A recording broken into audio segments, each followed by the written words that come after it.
Welcome back to the Boomerang Podcast. I'm Matt. And I'm Drew. And today we have a very special guest, Jake Chansley, also known as the QAnon Shaman, who was falsely imprisoned, completely abused by what I would call a completely illegitimate government.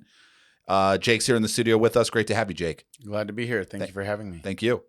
Thank you. So tell us a little bit about yourself. Where were you born? Where were you raised? Born and raised in Phoenix. From out here? Yes, sir. Phoenix, Arizona. And by the way, thank you for coming in person. Thank you. It makes it so much nicer. Thank you for having me. Yeah, absolutely. So you're born and raised in Phoenix. You spent some time where? In the Navy? Yes, I joined the Navy at 18. I was in the Navy for 2 years. I was given a general discharge under honorable conditions for refusing the anthrax vaccine. Yes. That's right. Probably a smart idea. Very Yeah, smart. Yes, kidding. actually, I have a chiropractor I go to who says that a lot of the people that come to him are veterans that took that and it completely screwed them up. Yeah, for life. Yes, for life. Yeah. I find that a lot of the military I speak to, it's almost like they're guinea pigs for a lot of these vaccines. Yes. You know, they use the soldiers, and Josh, our buddy Yep. Josh, he was telling me all about that, and it's a nightmare. So good for you. And then, obviously we'll get to the Capitol stuff. So you're in the Navy. And then what were you doing around like 2015, 2016? Were you into Trump when he first? Well, in got into all the race? honesty, I was very skeptical of the whole political process ever since, because I knew that Barack Obama was going to be president in 2004. I had Wow. like a vision, like a godly given vision Mm-hmm. of Barack Obama winning the presidency, of him creating a American/Muslim empire in the Middle East with 10 countries. And Which is exactly what he which was is looking exactly what happened. And I mean, imagine seeing all that in a flash in 2004 and being 17, I was naive and I was like telling everybody at school and telling my family and then telling people in the Navy, when I was 18, 19, and people thought I was nuts, but then when it happened, it was like, oh my gosh, Came to fruition. Like, Yeah, this really happened. what else did you see? Yeah, yeah, You know what I yeah. mean? So, My gosh. yeah. So, Powerball's coming next week. Yeah. I mean, Yeah. did you see anything else? No, what's funny about it though is that when I saw that he won and I saw the McCain versus Obama, Romney versus Obama, it really opened my eyes to the illegitimacy of our political and election processes. And so when I saw Trump versus Clinton, I was like, here we go again. Right. You know what I mean? But then I started to actually listen to Trump. I liked what he was saying Right. in the debates and stuff. And I was like, this is interesting. Yeah, he's a little different. Yeah. And then obviously I didn't vote for Hillary. I voted for Trump. You know Yeah, what right, I'm saying? right. But I was really kind of skeptical even when he became president. What really did it for me was how much the Mockingbird media was going after him, how much they were smearing him. Also, when I really started to research Trump and I listened to his interviews with Oprah or Larry King or whatever, the things he was saying 30 years ago Consistent. is the same things he was saying as Right. president. Yep. And no politician in the dinosaur circus has that kind of a They don't reputation. have those receipts. Right. No. Yeah, none at all. They're always flip-flopping. Mhm. And so I was very, very pleased when I saw that, but still remaining skeptical. Which is a good thing. Yes. Oh, It should very be. much so. Everybody should Especially be. in the politics. Even Yeah. now. Yes, exactly. But as time went on and he started making decisions that I would make if I was president, I was like, okay. Right. And then the media really started going after him, You're and like, this guy might be onto something. Like, Yeah. he might be real deal. Like, if they hate him this much, like he's I like going him. against the Yeah. grain. Yeah. Yes, exactly. And as time went on and I saw no new wars were started, Mm-hmm. the way he put ISIS out of business, basically, the way he put the terrorists in check, and the way that the economy was booming. Right. In the ending of the child trafficking rings that were not just in the United States, but around the world. Yep. I really started to go, okay, This guy's the real deal. this guy is doing something different. He's doing things that I would do if I was president. And that's the only time I've ever seen that in my lifetime. Yeah. So I when agree. how did you get the name QAnon Shaman? Did you follow Q? Well, that's the other part about this whole Trump thing is that, so I wrote a book in 2017 called One Mind at a Time, A Deep State of Illusion. and it's by Jacob Chansley. You can find it on Amazon. It's only $9.99. It's only 150 pages. And once I had dissected the totality of the system and how it works, which is all in that book, I began to understand that PSYOPs, psychological operations, are the tip of the spear when it comes to any and everything in a country. Right. It's about getting the people behind a narrative, controlling their minds in one way or another. Yep. Yes. And so with the Q thing, I was once again just skeptical. I was sitting back and watching, reading some of the Q drops. I wasn't one of those people that followed everything. Right. You know what I mean? But I sat back and I watched. I didn't get lost in the weeds. Right. I always try to maintain that 30,000 foot view. Yes. Bird's eye view. Yep. Yeah, exactly. And that's the only way you can actually know where you want to go. If you get lost in the weeds, you can get moved off track. Absolutely. So when the Q operation began, I really started to see, okay, Trump gets into office, and then there's this psychological operation that, in all honesty, the three main points of the PSYOP were, number one, the debt-based fiat currency. Right. Number two, child and human trafficking, the modern day slave trade. Yep. And people like Jeffrey Epstein, and how it is that the debt-based currency and the child and human trafficking, modern slave trade, is used to blackmail people or buy people off in the government. And that is how governments are controlled. Right. So those three main points, which was largely what I think the Q operation was mostly about, that all that stuff was circumventing the Mockingbird media. Right. And so when I saw that, I was like, wow, this is actually a big deal. Yeah. And they were also talking about things like disruptive patents, infinite free clean energy, med beds, Yep. Things like that. Yep. Stuff that exists. Right. Yes. The DUMBs, the Right. deep underground military bases. Very real. Yes. And so that was why I was like, okay, I can get behind this Q thing, because I saw the evidence that there was more to it than just, what some people call LARP, live action role playing. Right. There's actually some real Yes. psychological warfare techniques being used to free minds, Yes. not enslave them. I was one of those minds being freed. Oh, yeah? Yeah. I followed the Q posts, and you can see, if you followed it, I mean, you can see it's a legitimate military operation, and of course the Mockingbird media, they want to make you feel like you're crazy for following this. Why? Because it's reverse psychology. They want people's eyes off of this. They want to keep people in the matrix, right? Right. Well, the thing is, and I never called myself the Q shaman or the QAnon shaman. That was ever. Okay. Ever. Where the name came from was when I did a interview with Alex Jones shortly after January 6th. He called me the Q shaman. And then the media started calling me the QAnon shaman. Got it. Now, if we look and we see with the whole Q versus QAnon versus Anons and all that, what the Mockingbird media did is a very basic psychological warfare technique. And that psychological warfare technique is this. You create a straw man. Right. Right? So there's Q, and then there's the Anons that follow Q. There's no QAnon. There's no QAnon. Right. So then what they did is, think of it like this. If they were to go on their platforms and ask, who's Q? What is Q? Right. Right. Then everybody be looking into the drops. Right. Right. You see, and they didn't want that. Right. So what they did is they created QAnon. Now, that was a part of a much larger plan on behalf of some of these intelligence agencies to bring down the narrative. And that would be, first of all, they had to infiltrate the Anon community. They had to disseminate false narratives, false information. Right. Right. The earth is flat. Right. JFK Jr. is alive and going to be Donald Trump's vice president. There's reptilian overlords controlling things underground. These ridiculous notions. Absurd. Right. Yeah. And then that ends up being what the Mockingbird media highlights when they talk about QAnon and what QAnons believe. Right. You see, not the debt-based currency, not the child and human slave trade, not the people like Jeffrey Epstein and blackmail and lobbying and stuff like that. Everything happening. Yes, yes. So the idea is that they create these false narratives in the Q movement or in the Anon community.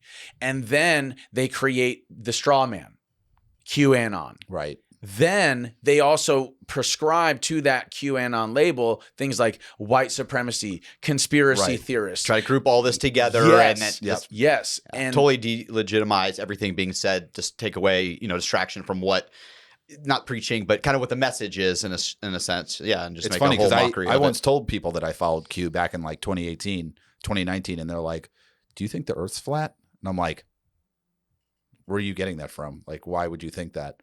So now that you mention it, I'm like, That's thinking, the first thing you want to ask me? Yeah, Exactly. exactly. What's happening? Yeah. Yes. So it's infiltration instead of invasion, to quote Yep. Kennedy. Yep. Right? Now, I think it is important as we're talking about all this stuff to quote Kennedy in what he said in the early 60s regarding what we are calling the deep state. He said, "We are opposed around the world by a monolithic and ruthless conspiracy that relies primarily on covert means for expanding its sphere of influence, on infiltration instead of invasions, on subversions instead of elections, on intimidation instead of free choice, on guerrillas by night instead of armies by day. It is a system which has conspired vast human and material resources to create a tightly knit, highly efficient machine that combines military, diplomatic, scientific, economic, and political operations. Its preparations are concealed, not headlined. Its dissenters are silenced and not praised. No rumor is printed, no expenditure is questioned, and no secret is revealed." That's what we're dealing with. And now add 60 years of work that they put behind since he gave that speech. That's correct. You know, and look where we're I at. think he was killed, 3 months after giving that speech? Something like that. I heard that he gave it early on in his administration, but I've also heard that it was like a couple of weeks. I think it was before. shatter the the CIA and scatter it to the winds. scatter to the winds. I think it was 3 months after that. Yeah.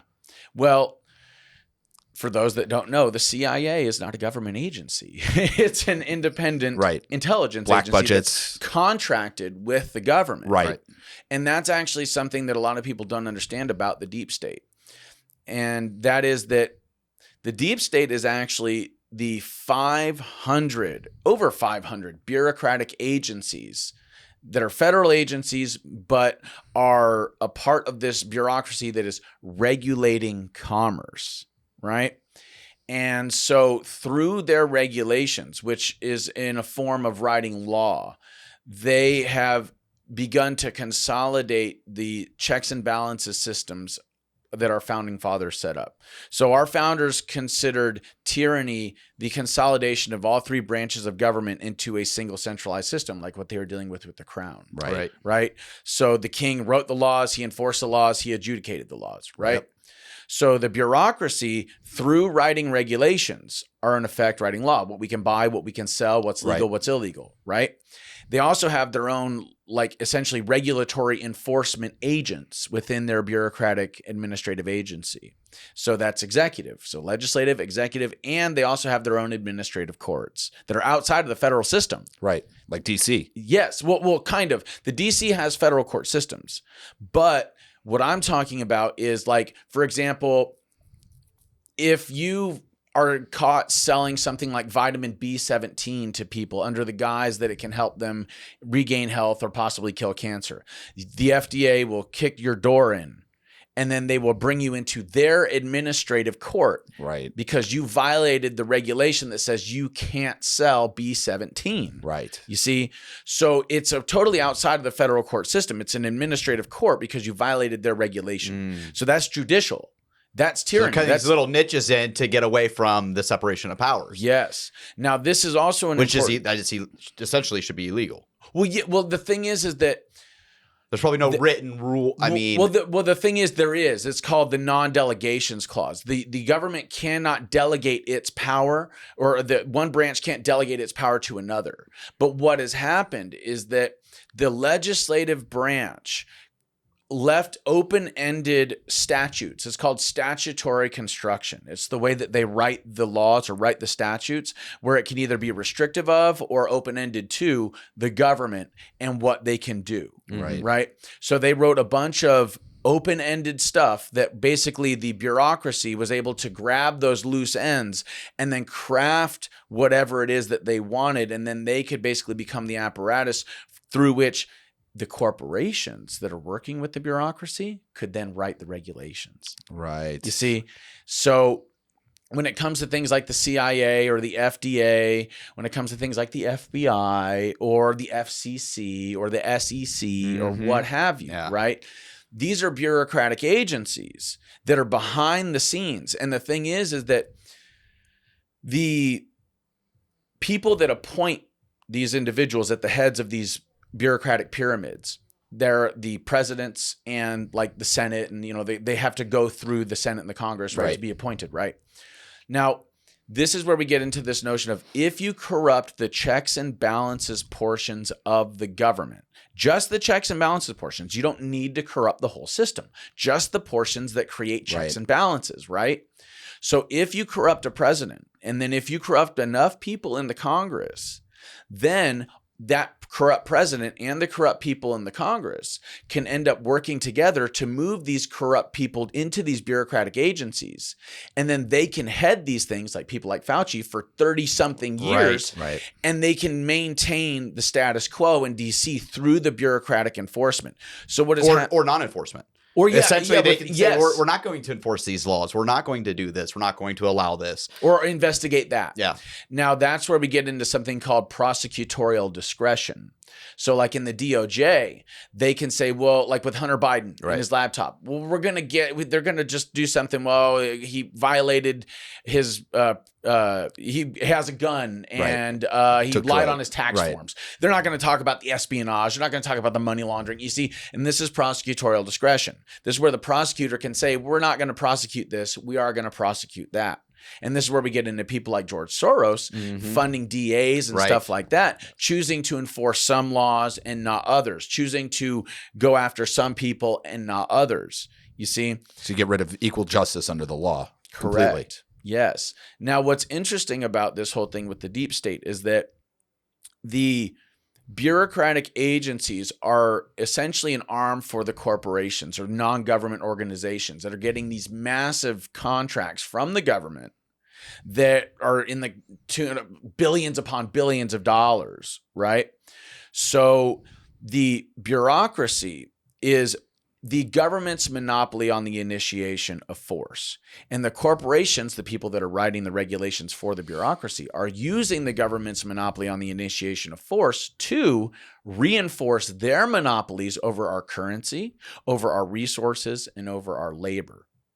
You see? Right. And so anybody that challenges that system, they go after them with the legal arms of the government. Right. And there's no one there to stop them. Because it's not like the government's going to investigate Exactly. themselves. Yeah, exactly. Yeah, exactly. So and this is also why we don't really see any headway in Congress, because there's enough people in Congress that are working with these non-government organizations and these corporations. They're through the lobbyists. They're the ones that pay for these people's campaigns, not the people. So they're actually representing these corporations and these lobbyists, these non-government organizations. Actually the organizations and corporations. Yeah. Yes, not the people. Right. So that's why they're representing their interests, not ours. Yep. You see what I'm saying? And there's enough of them on, the take, if you will, one way or another, that even the good guys in Congress, let's say there are some good ones that are like, this is crazy. They don't have enough people behind them to actually get anything out of the, Senate or the House, or, actually create laws. Well, there's enough people tripping it up that it just never moves forward. And the Mockingbird media is not going to give them any press conference. Yep. They're not going to care what they're saying. Yeah, they're just running cover. Yeah, exactly. Yeah. I mean, I remember back in 2019, I learned about a story with it was this lady by the name of Indra Nooya. She was the head of the Pepsi Corporation. Mm-hmm. Pepsi obviously does Pepsi, but also does like Lay's potato chips. They were major donors to Planned Parenthood.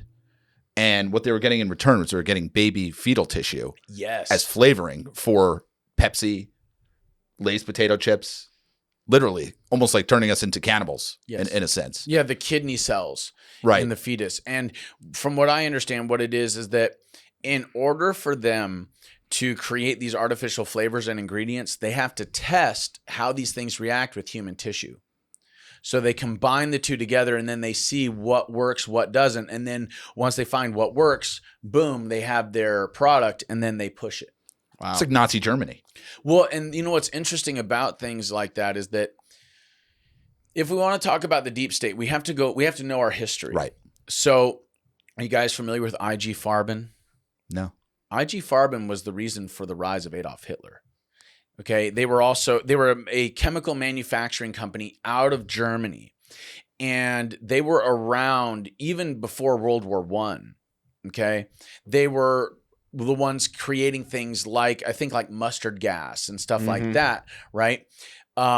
they also were responsible for the rise of Adolf Hitler because their money was going into advertising all over Germany, all over the United States. So, for example, IG Farben told American media that if you say anything bad about Hitler or the Nazis or the Third Reich, then we will pull all of our advertising from your paper or whatever. We'll quit paying for it. Yep. Right, exactly. We'll go invest somewhere else. Yes. And so Hitler's Time man of the year. Yeah, right. You see what I'm saying? Yeah, Right. Yeah, you see? Yeah. Yeah, and so this is how big money has had an influence on a global scale for some time. Now, IG Farben actually had the most advanced and elaborate corporate espionage apparatus around the planet. That the Nazis used IG Farben's espionage apparatus once they took power, so that they could basically infiltrate every government, every They were already in by the time that, right. Exactly. Right. Now, this is where we get into things like what are called restraint of trade agreements. Okay. So IG Farben went to Standard Oil and the Rockefellers, and they went to them with the patent that IG Farben had, where they were able to convert coal into like a petroleum-like product that would basically bankrupt Standard Oil, because Germany is one of the most rich in coal on the planet. Right. Okay. Now, they went to the Rockefellers, they went to Standard Oil, and they said, look, we have this patent here. We can put you out of business, but we're not going to do that.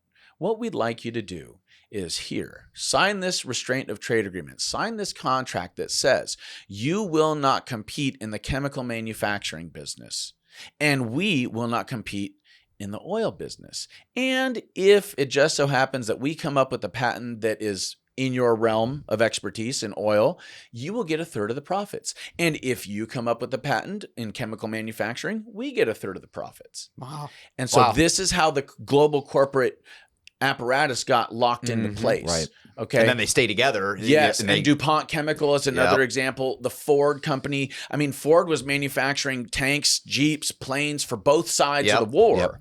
You know what I mean? The same people have been funding both sides of these global wars for some time. So Nothing's what it seems. no. Well, and it's because of the psychological warfare apparatus that we're talking about when we talk about, like, for example, the Mockingbird media, or the way that IG Farben was able to influence the American media way back then through the dollar, through investing money for advertising. That's probably why a lot of Nazis after the war just came to the United States, right? I mean, how many Fell people? right at home. How many people were executed? How many Nazis? Like 20? Well, yeah, Nuremberg was a show trial. Show trial. Because Completely. the real war criminals were either brought into the Soviet Union or the United States. Right. Now, what's interesting about that is that A lot of their scientists too, like NASA and all those. Well, yes, exactly. And they were placed at the head of some of the highest bureaucratic Werner von Braun, head of NASA. bureaucratic agencies. Right.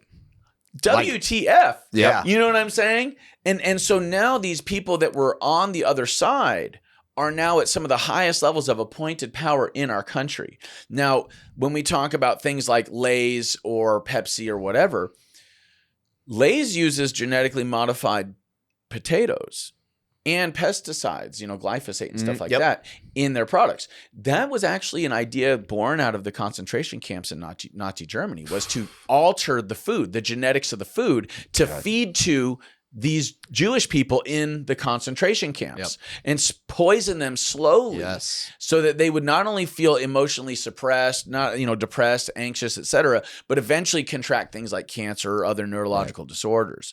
So a lot of the things like the fluoridation of the water or, they do here. Genetic modification, a lot of that came into America after we brought the Nazis over in Operation Paperclip or Project Paperclip. Now, what's even crazier is when you begin to see the extent to which the Nazi apparatus took over the United States and then used that to take over Europe. So have you guys ever heard of Operation Gladio? I haven't heard of Operation Gladio, no. Okay, so basically there was a bunch of underground terrorist cells that were pro-Nazi in Europe after the Nazis left Europe and left to Antarctica and Argentina, okay? And when we procured these Nazis with Project Paperclip, we learned about these underground Nazi groups. And then with Britain and the United States and these Nazis, what they did is they used these underground groups to destabilize all of the European countries one by one through acts of terrorism, right? And so they would destabilize the economy. They'd place the populations in fear, and then they would create the need for some military apparatus that we call NATO. Right. Problem, reaction, solution. Problem, reaction, solution. And what's interesting is that there's actually, from what I understand, a number of former Nazi military that were actually brought into NATO and were like generals and stuff in NATO. Shocking.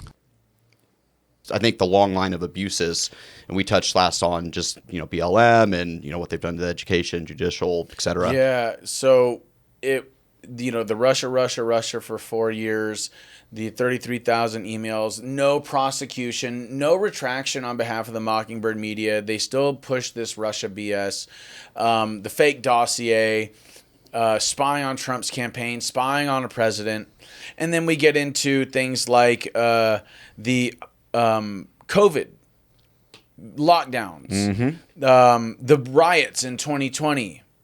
The idea that riots are fine, but Trump rallies are super spreaders. Right. The Hunter Biden laptop suppression, the 51 intelligence agents that said, off. that it's Russian disinformation, even though they knew it wasn't. So directly lying to the American people.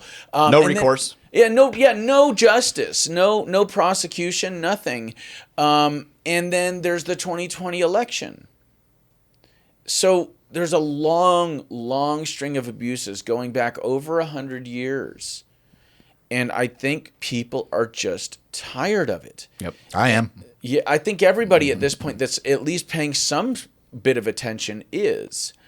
But here's the issue, is that we're talking about less than 1% of the population that is doing these things. And they have control over 99.9% of the currency, the resources, and the labor, the socioeconomic and geopolitical system. Yep. And this less than 1%, what I like to call less than 1%ers, I don't call them elite, I don't call them globalists. They're a death cult of less than 1% of the population. That's why they have the wars, the disease, the chaos, the famine, the death, the satanic sacrifices. But these less than 1%ers are playing a game with people's lives, and they're doing it for money and power. And it's so messed up because most people can see it, but they don't know what to do about it because the law enforcement agencies that are supposed to protect the people are working to protect this elite criminal class, this less than 1%, from prosecution. So it's hard for people, and that's why, in all honesty, I really don't think that these less than 1%ers and their little plan is going to go the way that they think it will. I challenge Jacob Rothschild to a debate.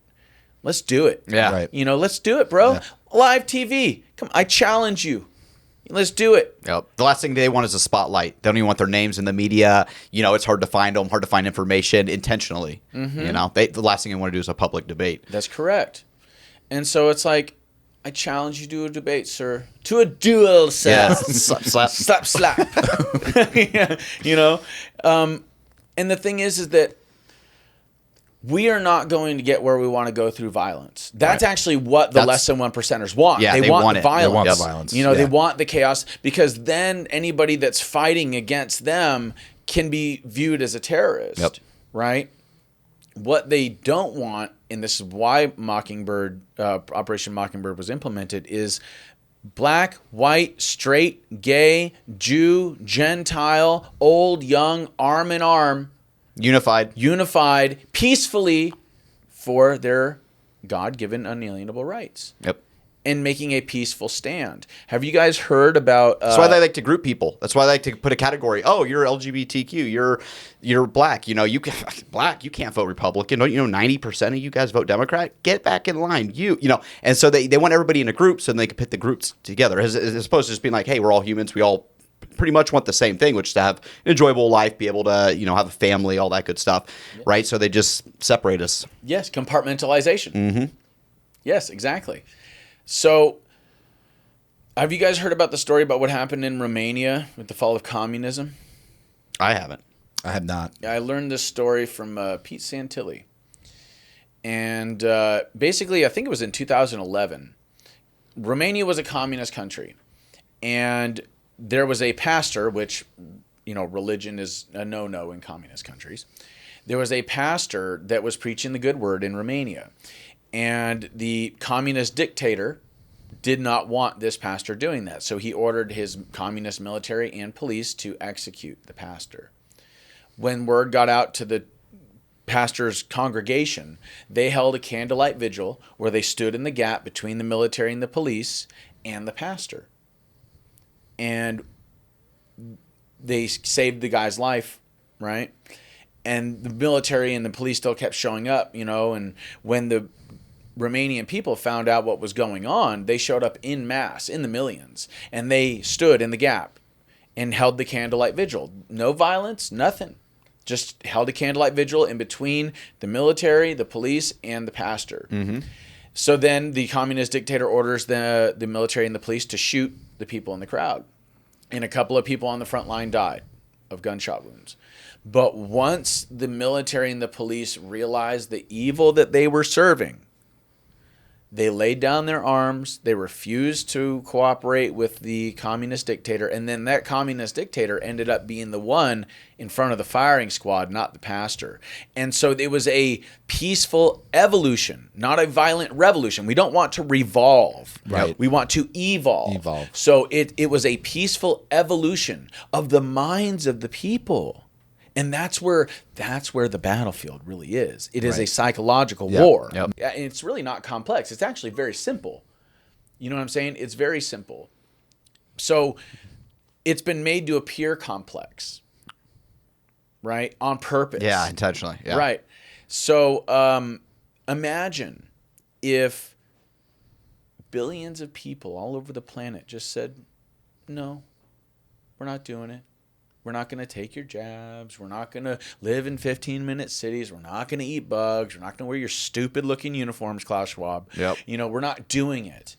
No. And then the minds of the people would be one. And this is where we get into this notion of what we have in not just the United States, but in the world is a crisis of consciousness. Yeah. A lack of information, yeah. A lack of education. So, how do we change that? Well, you have to understand NLP, neuro-linguistic programming. You have to understand critical factor bypass. You have to understand mass formation hypnosis. You have to understand demoralization, destabilization, crisis, and normalization. Got to know their game plan. Yes, you have to understand. Yeah, exactly. And then it's kind of like with judo. You use their momentum against them. You don't actually physically attack them. Right. You just use their momentum against them, and you throw them off balance, and you lay them to the side. That's why I say I don't think that this is going to work out the way that these less than 1%ers think it will, because they have clouded judgment. They think that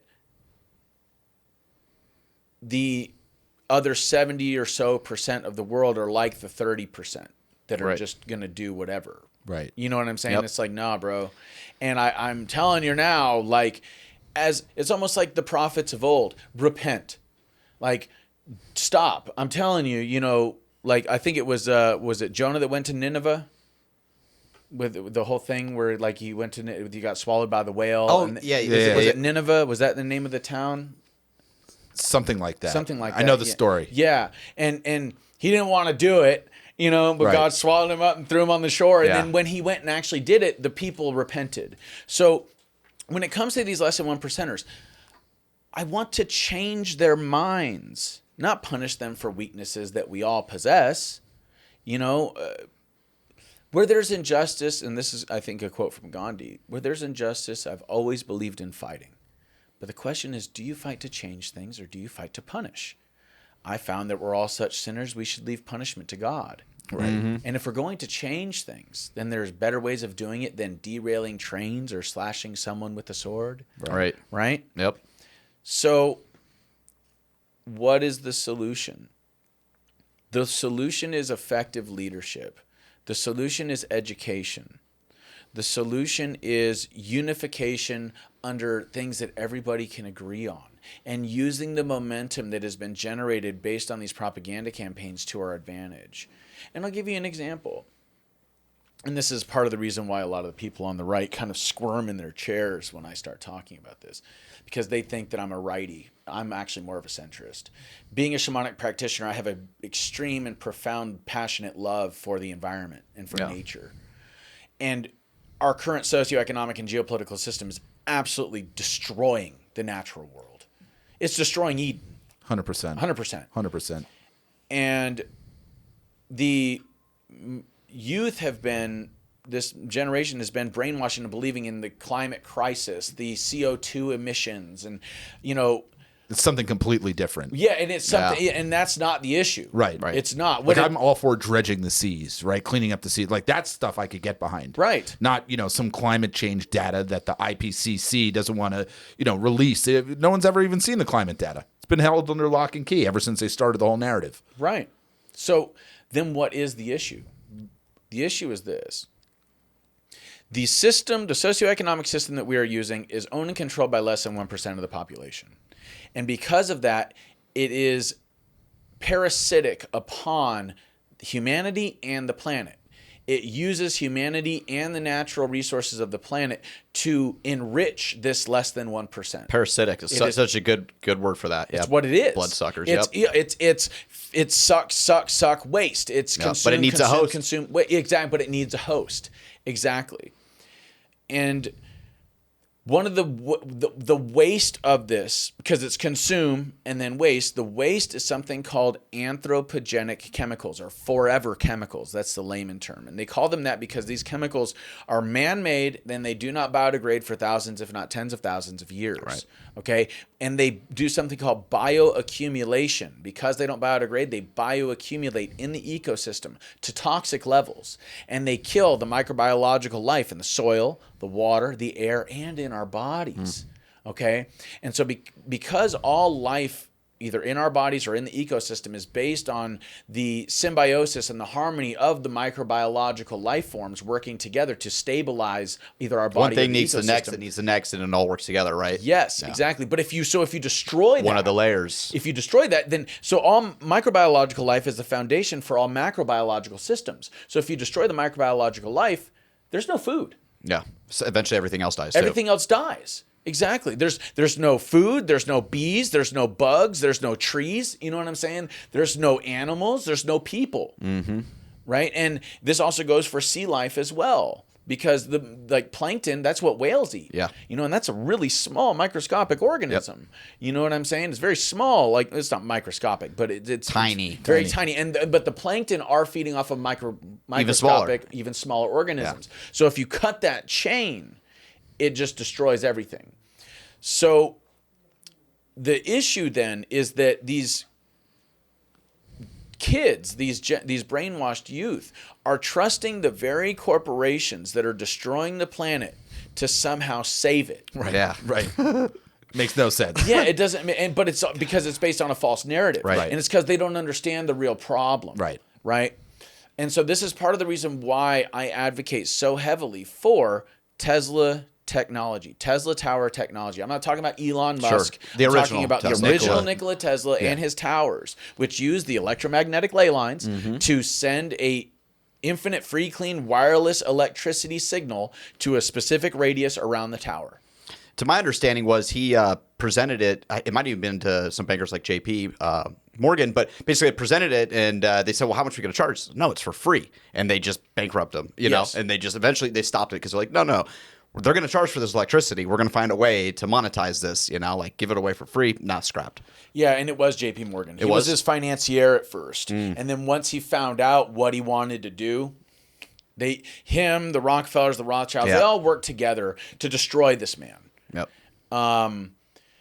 So imagine for a second, coming back to this idea of judo, imagine for a second if this indoctrinated generation of people that believe the climate change narrative, the climate crisis, global warming, global boiling, imagine if they found out that not only are they being lied to by the corporations that they've been trusting to save the environment, that these are the corporations that are actually destroying it. But there's also been a very real solution beyond wind turbines, beyond solar panels, beyond lithium batteries, all of which are destructive to the environment. None of it's good. None of it's good, right? Imagine if they understood that all of that stuff was also a lie, and the truth of a infinite, free, clean, wireless electricity system that could save humanity. Yeah. It's already being kept from them For 100 years. for over 100 years. Yeah. And then they all started demanding Tesla Tower Tech. Imagine, and that's how we use the momentum. You know, it's either an obstacle or an opportunity. And that's part of why I don't mind talking to lefties, because I'm more of a centrist. I'm actually a libertarian. I'm registered libertarian. Sure. Okay. Because I don't trust the Republicans any more than the 100%, Democrats. yeah, You know what I'm saying? At this point, I think that's why I say I'm a conservative. I just hesitate even just Republican or Democrat. It's a uniparty. But yes. whatever, another story. Well, and the thing is that I'm not going to say I'm a conservative. I'll say I'm a constitutionalist. I like that. Because That's where I stand. And that's part of the reason. And this whole thing of labels, it's compartmentalization. Yeah. It's a self-prescribed label. And I just don't do that. People ask me, are you a Christian? I say, I'm a disciple of Christ. But I'm not going to put that label on me. Right. Because the thing is, like, Christians, in my experience, have been so judgmental. And the things that have been done in the name of Christianity are abominable. Yeah. And so, no, I'm not going to put that label on myself. I'm not a Buddhist either, but guess what? I freaking love Buddha. Yeah. And I dig what he was saying. Same thing with Krishna and Hinduism. And it's like, well, you can't have it all ways. And it's like, look, dude, same message, different tongues. Yep. And if you really trust the Catholic Church and their interpretation of the Bible, you haven't done your research. Yeah. What about the 66 other books that that were didn't make edited it. out of the Bible? Yeah. Come on, dude. What about the Sumerian tablets and the origins of the Genesis story? That's where the education is so important because people don't even know that stuff. Like, what do you mean? There's books that aren't in the Bible that could have been in the Bible. Like, yeah, they pick and choose what they put in and then distributed it out. So, so imagine what the other 66 said. Well, and if you think fake news is something, wait until people get a load of fake religion and fake history. God, yeah. Fake science. Yeah. Fake science, we're living it. Yeah. I've been telling people, climate change, the climate's changed all the time. It's always changed. Ice age, getting warmer. Well, and there's a pole shift happening. I mean, the poles are moving. You guys know that, and right? the sun's getting hotter or closer. We're getting a little bit closer or Well, something. it's solar cycles and Earth cycles, Right. And we're actually it's like going the pole through reversal, right? Yeah, it's kind of. I mean, it can shift to like 90 degrees or where it was, but yeah, the poles are moving. Yeah, and we're actually going through a Earth cycle, a solar cycle, and a galactic one. And it's part of a much larger universal cycle. And this is where we get into the spiritual stuff. And this is why I say I'm a spiritual activist, not a political one. Because our socioeconomic and geopolitical systems are so corrupt and distorted because our spiritual systems, our spiritual perspective is so corrupt and distorted. And once we fix the spiritual, the socioeconomic and geopolitical will mirror that correction. It'll follow suit. Yes. Right. Because we're all one. Everything is a part of a unified field. Everything is a part of the same energetic source. It's all God's creation. And once we recognize love thy neighbor as thyself, God, it was said 2,000 years ago, for God's sake, I think we'd get it by now. How thin are you people? Right? Jeez. Oh, man. So one thing I think we talked about a little bit off camera, and that you said something that was really interesting, but, I'd asked you, how somebody with everything going on in the deep state and just the control they have, how lucky we are. How does an outsider like Trump come up and be able to actually get in to be a president, right? And then, I think you said there might be dueling, not two different deep state, but, Dueling factions. Dueling factions. Yeah. Yeah. I like digging just a little bit because you don't always hear these things. And, I'm just kind of curious where you stand and what you know. Well, Operation Paperclip was very controversial at really high levels of government at the time. There was a lot of people in the United States government that were like, we don't want these people in our system. We don't want these people in our government. I don't want to work with them. Are you kidding? Look what they did. Right. You're going to bring these Nazis over here and let them run NASA? And, no.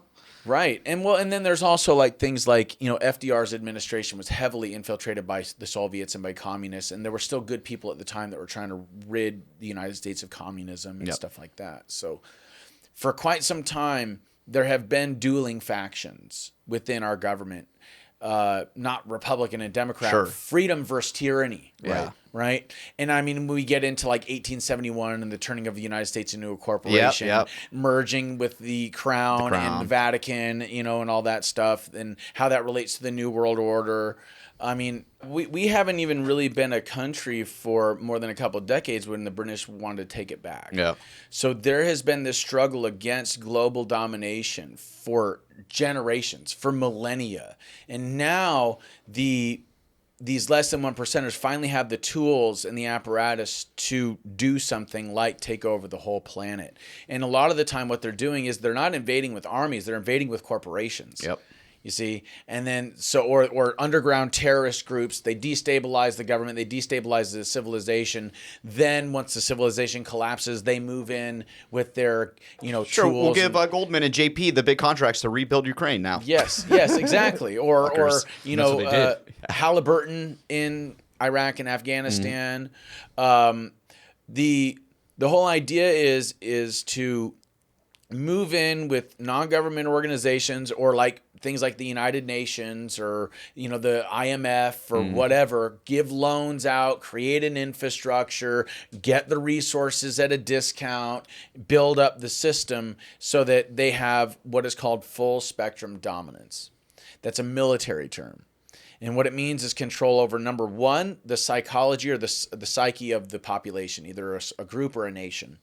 And then from there, you have control of the land, the seas, the air and the airspace, subterranean, deep underground military bases, extraterrestrial, space, satellites, chemical and biological agents, technology, cell phones, cell phone towers, internet, computers, televisions, radio, and then also things like the food supply, the monetary system, the healthcare system. All of these things kind of factor into full spectrum dominance. And based on restraint of trade agreements, the corporations are in lockstep with one another. So they've created like this lockstep wall of corporations, about 150 of them, that consolidate resources and labor to these less than 1%. They all each have their own lane. So when they go into this new territory, whatever it may be, they bring in their 150 corporations. Each one has the lane that they roll in. They work together, unified front, and then they just move on to the next place, and they just slowly dominate, and they never have to, you know, shoot one bullet, right? Correct.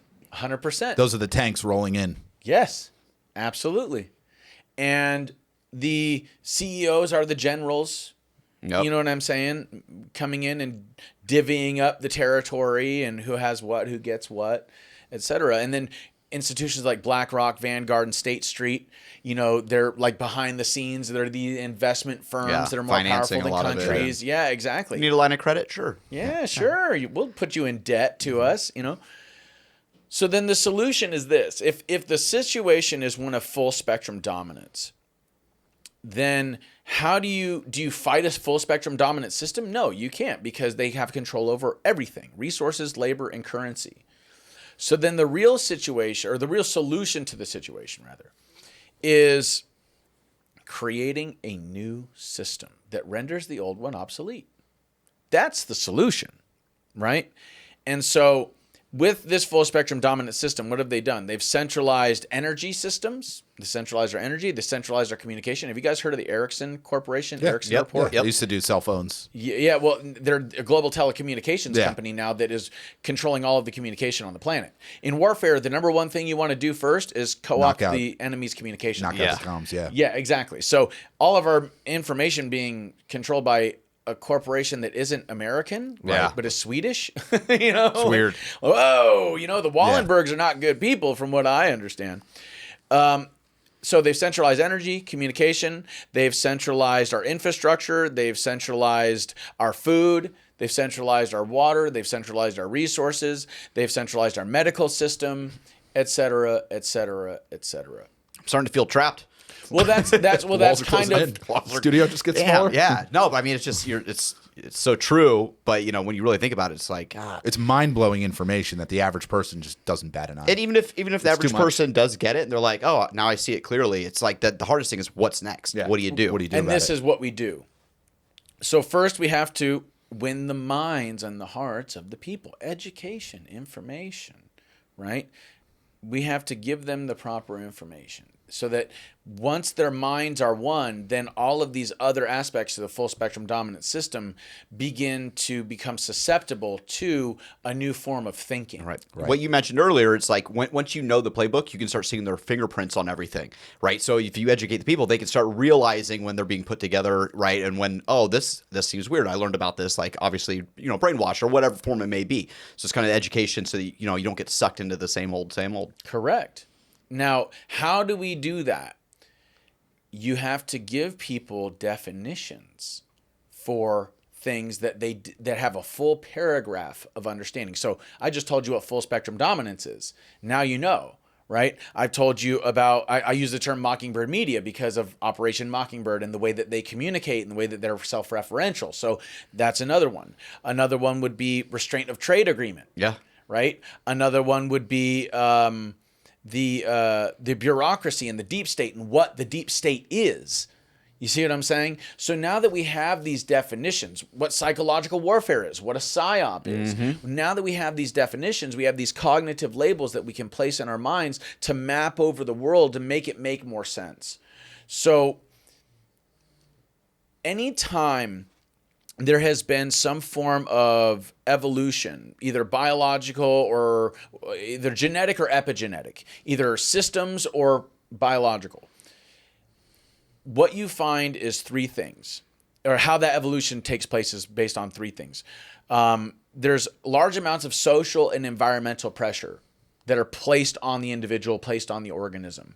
That social and environmental pressure creates windows of opportunity in history, in space and time, that offer the individual or a group to circumvent those social and environmental pressures. Then a lot of the time it's a self-selected individual or a group of individuals that either come up with a new tool, a new model, mental model of the world, or a new form of behavior, or all of these things that allow them to circumvent that social and environmental pressure and walk through that window by implementing one or all of these things, right? And then lastly, when they do this, then it ends up affecting the minds of the population. Everybody then either begins to use the new tool or the new mental model or the new form of behavior so that they can not just survive, but thrive through the social and environmental pressure. Right. Good example, Nikola Tesla, Galileo, Jesus Christ, Buddha. These are individuals that were living during large amounts of social and environmental pressure. And they either came up with a new tool, a new view of looking at reality, a new model of reality, or a new form of behavior, right? So, in our situation, we have to recognize that we have all three of these at our disposal. We are enduring large amounts of social and environmental pressure, and I think that it would help people to remember and recognize the fact that the only reason why we had the European Renaissance and the European Enlightenment was because of the Dark Ages. Right? So, but what's also happening is if you look at these portions of human history where we evolve, the time scales that are involved in the evolution are shorter and shorter epochs of time, that these things happen in more and more rapid succession throughout history. So, 6 billion years for life, 100,000 years for mankind as we know it, 10,000 years to the scientific revolution, 150 years to the industrial revolution, 15 years to the information age, 5 years to the digital age. Do you see? Yep. Yeah, you see? And so what that means is that as the evolutionary process unfolds, and especially as we move into the age of Aquarius, we go through this Earth, solar, galactic, universal cycle, right?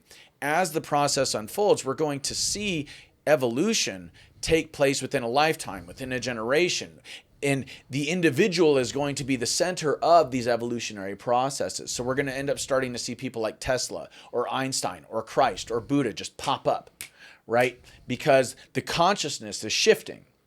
Now, the three tools that we have that can allow us to not just change our view of reality, but then actually create effects that make the full spectrum dominant system obsolete are as follows.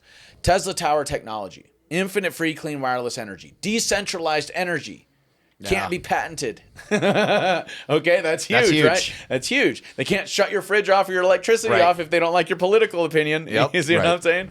You don't got to pay for electricity. You don't got to pay to go to the gas station. You know what I'm saying? You don't got to do any of that stuff. Also, you can use these towers as a communication system. You can use them to use the earth to communicate. And once again, that's not patentable because you're using the earth to do it.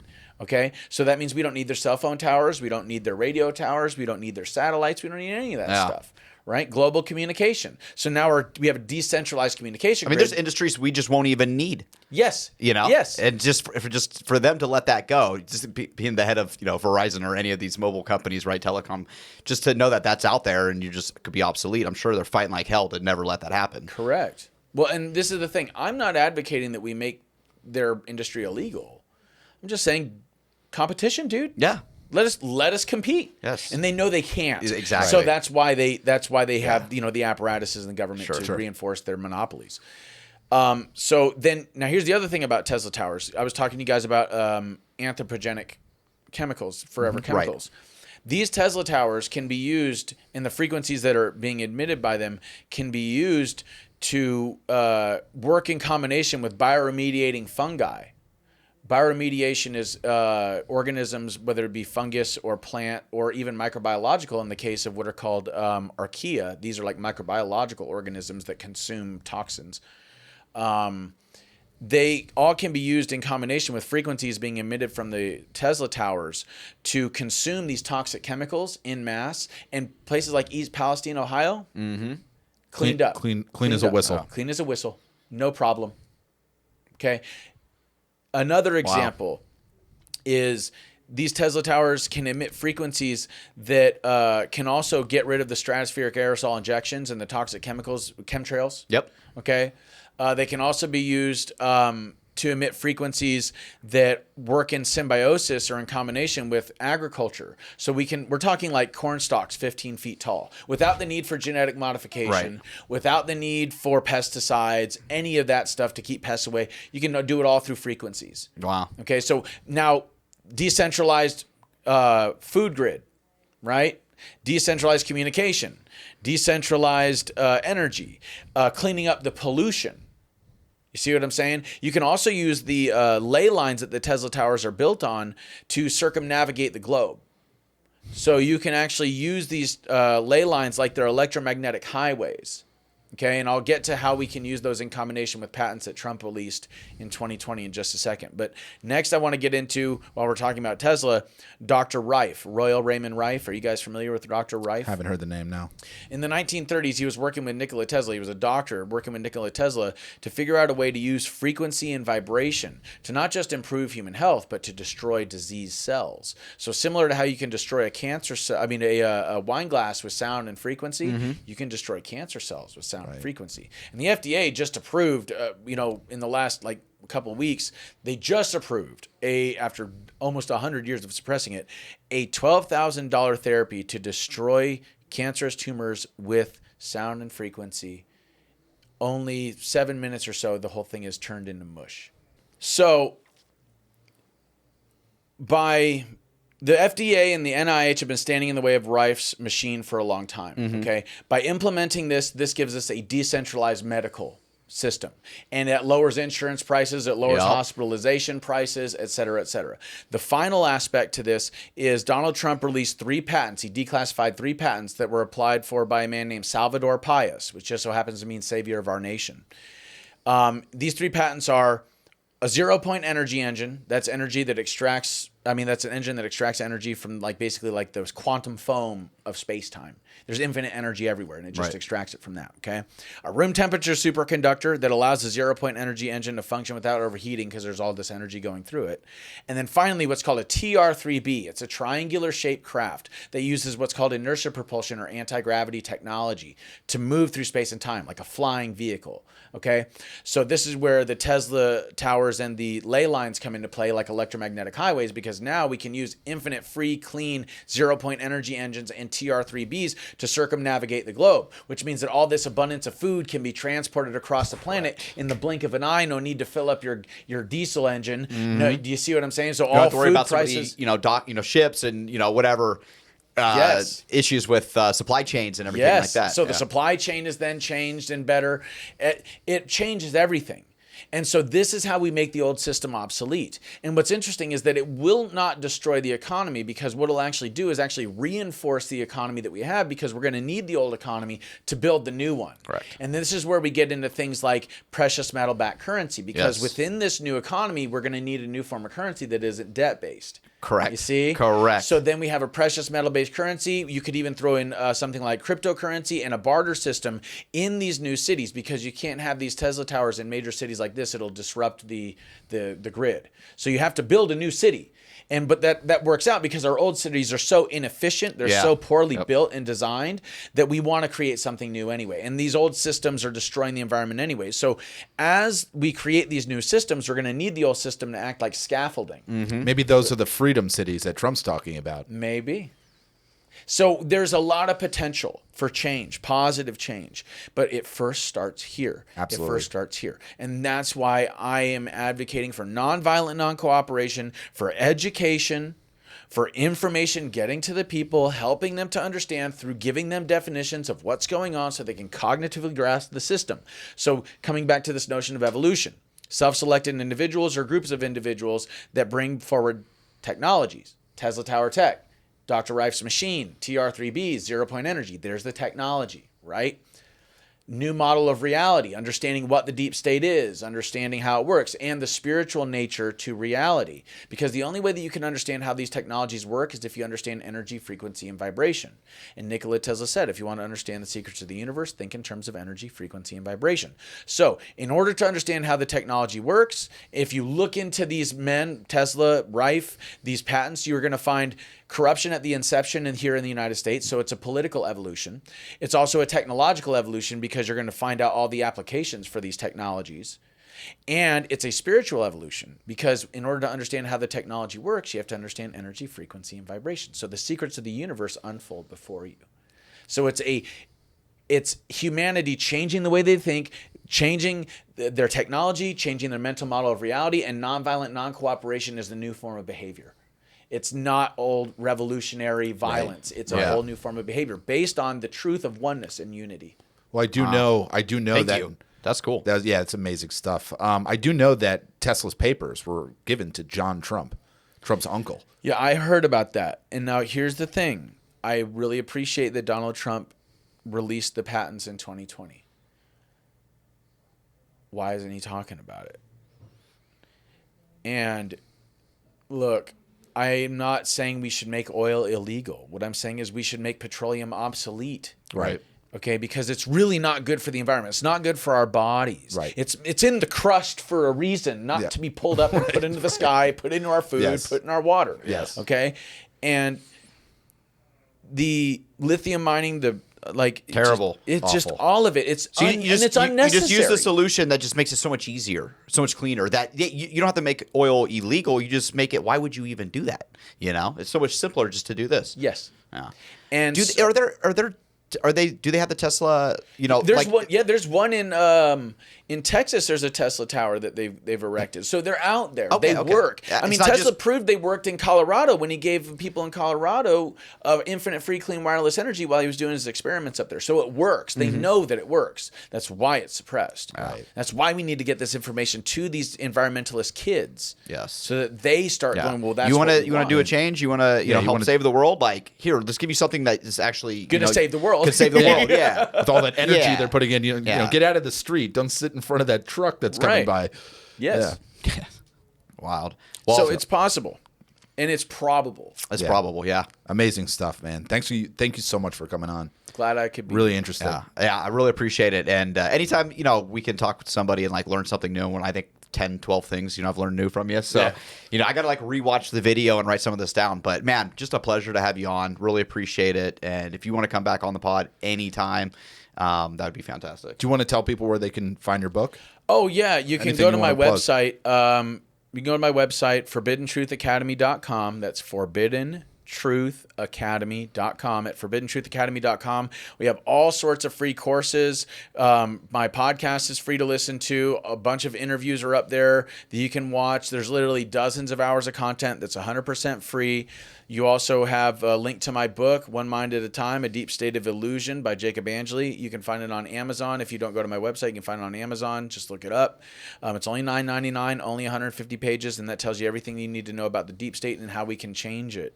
Also, there's a bunch of awesome merch that's up there. Some of it's awesome, like in the sense that it's hilarious. Some of it's awesome in the sense that it's just like really cool. And I would recommend that you get a shirt, get the book. If you want to support me, that's really all I ask. I don't really want financial compensation. I want the message to get out to the people, because message is more important than money. And if we want to save the world, then we have to use the right message. And then that, will end up, I heard a saying that if you chase profit, it will always evade you. But if you chase purpose, the profit will follow. Love it. So I'm chasing purpose, baby. There you go. Yeah, I love There you that. go. Hell yeah. Thanks, Jake. Thank you. Right on. Thank you, Jacob. I know that everyone here will soon be marching over to the Capitol building to peacefully and patriotically make your voices